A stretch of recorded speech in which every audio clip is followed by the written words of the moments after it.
ಒಂದು breakfast CM ಜೊತೆ, ಒಂದು ಬ್ರೇಕ್ಫಾಸ್ಟ್ ಅಧ್ಯಕ್ಷತೆ, 2 ಪ್ರೆಸ್ ಕಾನ್ಫರೆನ್ಸಲ್ಲಿ ಸಂಪೂರ್ಣವಾಗಿ ಏನೆಲ್ಲ ಹೇಳಬೇಕು ಹೇಳಿದ್ದಾರೆ. ಇಬ್ಬರು ಕೂಡ ಹೇಳಿದ್ದಾರೆ. ಏನಿದು ತೀರ್ಮಾನ ಪಕ್ಷದ ಹೈಕಮಾಂಡ್, ಅಲ್ಲಿಗೆ ವಿಚಾರ ಮುಗಿಯಿತು. ಈಗ ನಮ್ದು ಮುಂದೆ ವಿಧಾನಮಂಡಲ ಬೆಳಗಾಮಲ್ಲಿ ಸೆಷನ್ ನಡೆಯುತ್ತೆ.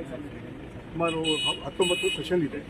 ಈ ಸೆಷನ್ನಲ್ಲಿ ನಮ್ಮ ಸರ್ಕಾರದ ನಮ್ಮ ರಿಪೋರ್ಟ್ ಕಾರ್ಡು, ನಾವೇನು ಸರ್ಕಾರದ ಕಳೆದ 2 ವರ್ಷ ಇನ್ನೆಲ್ಲ ಕೆಲಸ ಮಾಡಿದ್ದೀವಿ ಜನರ ಮುಂದೆ ಇಡ್ತೀವಿ. ಆ ಕ್ರಮ ಜನರಿಗೆ ಹೇಳ್ತೀವಿ. ಮುಂದೆ ಏನು ಮಾಡಬೇಕು ಅದು ಕೂಡ ಹೇಳ್ತೀವಿ. ಅದ್ರ ಮೂಲಕ ಮತ್ತೇನೋ ಟೀಕೆ ಮಾಡಬೇಕಂದ್ರೆ ಟೀಕೆ ಮಾಡಲಿ. ಅದನ್ನು ಬಿಟ್ಟು ಫಲಾನುವಾದ ಮಾಡ್ತಾ ಇರ್ತಾರೆ. ನಾನು ನೋಡಿದೆ ಅಸೆಂಬ್ಲಿ ಸೆಷನಲ್ಲಿ ಬೆಂಗಳೂರಲ್ಲಿ ಬೆಳಿಗ್ಗೆ ಪ್ರೊಟೆಸ್ಟು,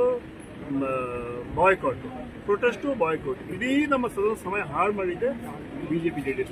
ಆದರೆ ತಮ್ಮ ಮೂಲಕ ಮನವಿ ಮಾಡಿಕೊಡ್ತೀವಿ. ಅಂದರೆ ಚೀಫ್ ವಿಪ್ ನಾನು ದಯವಿಟ್ಟು ಕೈ ಮುಟ್ಟು ಕೇಳ್ಕೊಡ್ತೀವಿ, ಚರ್ಚೆ ಮಾಡಿ, ಫಲಾನುವಾದ ಮಾಡಬೇಡಿ. ಹೌದು ಕೂತು ಚರ್ಚೆ ಮಾಡಿ, ನಿಮಗೆ ಜನ ಕಳಿಸಿದ್ರೆ ಚರ್ಚೆ ಮಾಡಲಿಕ್ಕೆ, ಸಮಸ್ಯೆಗೆ ಸಮಾಧಾನ ಹೊಡಲಿಕ್ಕೆ, ವಿಧೇಯಕಗಳನ್ನು ಪಾಸ್ ಮಾಡಲಿಕ್ಕೆ ಆ ಕೆಲಸ ಮಾಡಿ. ಏನಾದರೂ ಸಮಸ್ಯೆಗಳಿದ್ರೆ ಹೌದು ಕೇಳಿ, ಅದಕ್ಕೆ ಉತ್ತರ ನಾವು ಕೊಡ್ತೀವಿ. ಅದೇನೂ ಇಲ್ಲ, ನಿಮ್ಮ ಹತ್ರ ಯಾವ ಸಮಸ್ಯೆನೂ ಇಲ್ಲ.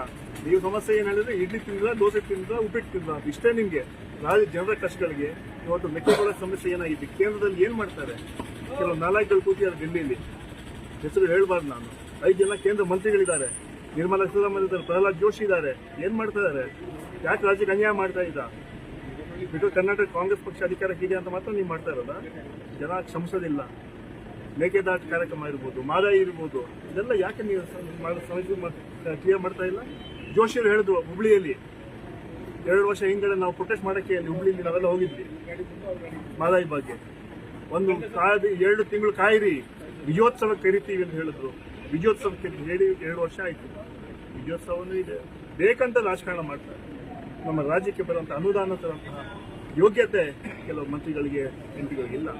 ಇದೆಲ್ಲ